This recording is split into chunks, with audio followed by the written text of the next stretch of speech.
In this video, I'm going to talk to you about why your ads are screwed. And it really has nothing to do with your copy, creative, your lander. Most of the things you're working on day to day probably have nothing to do with your ad results. I have access to billions of ads. I have access to billions of ads that I can see the results of those ads. I can see the data points. I can see everything. I run an ad attribution software. We have thousands of companies using us. Some of the biggest brands like ClickFunnels.com, Instantly AI, Kevin O'Leary from Shark Tank, like some huge, huge brands. And I can tell you right now with the data that I have access to, the number one reason that your ads are not working or not scaling has nothing to do with your copy, creative, lander, audiences, like all the things that you work on day to day. It has nothing to do with any of that. So what I'm going to do is I'm going to jump into my computer and in about 10 minutes, probably give you the exact reason as to why your ads aren't working or won't scale past a certain point.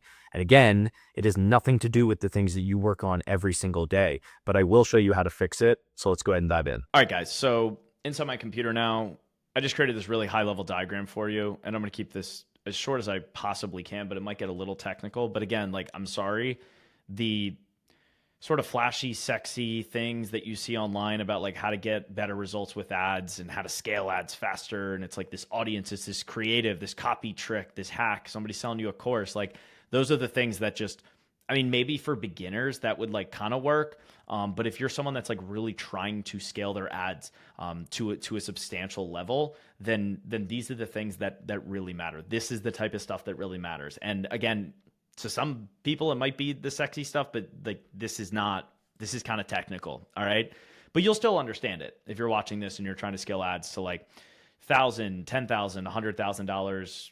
$1 million a day. I don't know. Again, I see people. I see people in Commently that are literally doing this, and it works, and it works really well. Okay, so look, I'm going to walk you through how server-side tracking works, and if you're using server-side tracking already, I can guarantee you're using it wrong. You're not doing it correctly, and I'm going to explain why. So what happens and what info you get when you're using server-side tracking. Okay, so when somebody clicks an ad, in this example, we're just using MailChimp because, I don't know, I just saw a MailChimp ad. So when somebody clicks MailChimp ad, okay, basically if you're using some type of tracking tech, I don't care what it is, they're going to see what the ad is. And by what ad, I mean like not the way you name the ad, like ad one, ad two, whatever. Like all ads have, you know, kind of social security numbers. They have ad IDs. Every single one is unique. They're going to see exactly what ad they clicked.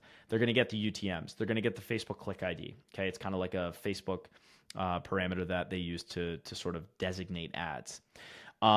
Then when somebody goes to the landing page, okay, they click an ad, they land on the website or landing page, wherever you're sending your traffic.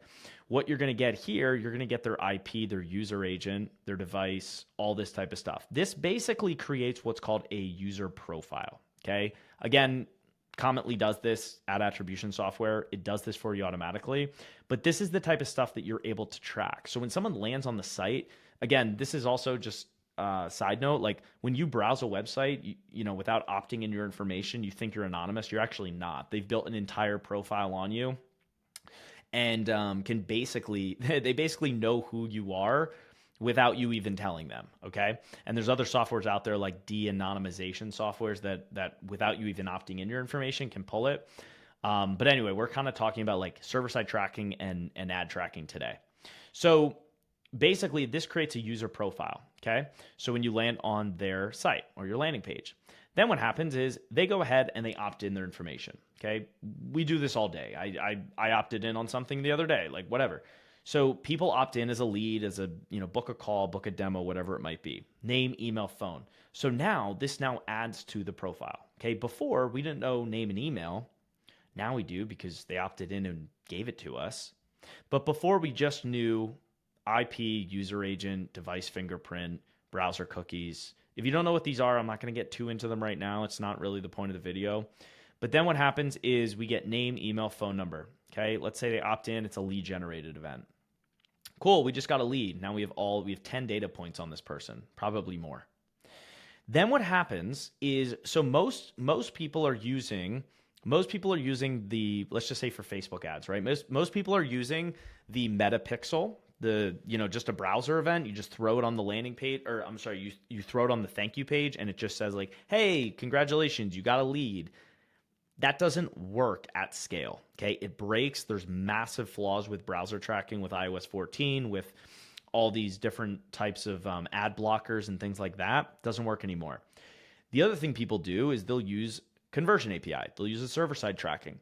The problem with server-side tracking through like a standard CRM or a payment processor is they don't really capture all of this accurate data, right? So you should look inside your Facebook Events Manager to see whatever CAPI you're using.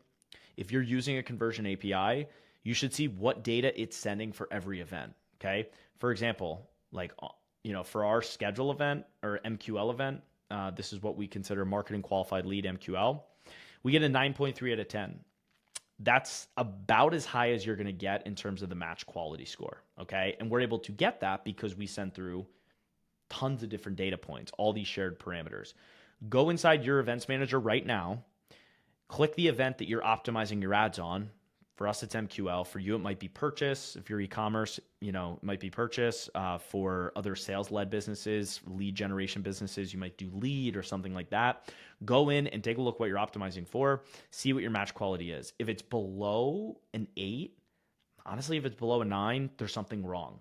There's something wrong if it's below a 9. Okay? And this is what I'm getting to. This is the reason your ads will not scale. Your ads will not scale if your match quality is below a 9. Whatever level of scale you're trying to get to, if you're running at 1,000 a day and you're trying to get to 10,000, or if you're spending 10,000 a day and you're trying to get to 100,000 a day, those are large gaps, but with incrementality in between, then this is probably the number one reason why. All right. And you have to get this score higher. Like literally, Facebook themselves say this. This results in better ad performance and lower cost per acquisition. Okay. Cost per acquisition is probably the number one reason most people can't scale their ads. You have to keep your cost per acquisition down. How do you do that? You have a low match quality, you have a high match quality score. High match quality score equals low cost per acquisition. If you have a high cost per acquisition, you probably don't have a good score. All right. So you have to make sure that that score stays high. The way it stays high is you use Pixel. You use a Pixel with AI tech like Cometly that can sort of bypass ad blockers. It can bypass these sort of browser restrictions. So we're able to track all this data. We create what's called like a customer profile, almost like a report card for every person, every prospect. And we know what ads they clicked. We know the parameters. We know the FBCL ID. We have all this data on them in terms of their browser, in terms of their computer, like all this tracked fingerprint data. We then have their name, email, and phone because they gave it to us. Okay. So then what we do is like in Cometly, we build this entire customer journey, right? We can see every single click, every lead, every website visit. We know their email. We know all of the different emails they use. We have all their fingerprint data, what browser they're using, like all this stuff. We take all of this, we bundle it up into, like, again, this analogy I use, kind of like a report card or a profile. And we take it and we boom. It's called the Conversion API. We send it back to Meta. And if you just go to business.facebook.com/events manager in Facebook, you will see what your score is. Just click in on an event. If you don't see any scores, that means you're using the Meta Pixel and you're in big trouble. All right. But again, I think I wanted to keep this video simple. No fluff, guys. This is literally, I'm sorry, it's not sexy. You didn't get like some cool creative or copy ad tip today. This is why, though, the number one reason I see people not being able to scale their ads, always. And when people jump on Cometly and they start using it, they literally just flip a button to turn this on. Literally, I can see their match quality go up overnight, and the cost per acquisition, their cost per purchase, their cost per lead goes through the floor. And their ads get smarter. Their ads literally just start performing better. And we've seen this with like ClickFunnels instantly. We've seen this with like Kevin O'Leary from Shark Tank uses Cometly. We've seen this from a ton of different companies that are using Cometly every single day to run and manage and optimize their ads. And it's pretty awesome. Okay. And again, I'm not trying to like flex Cometly here. There's a bunch of conversion APIs out there. A lot of them are hard to set up. And you probably, without even using Cometly, you can probably go to like Upwork, hire some developer who can kind of code this and build this whole thing out for you. It will take a while and there will be a lot of nuances to it. or you can use Commently, obviously.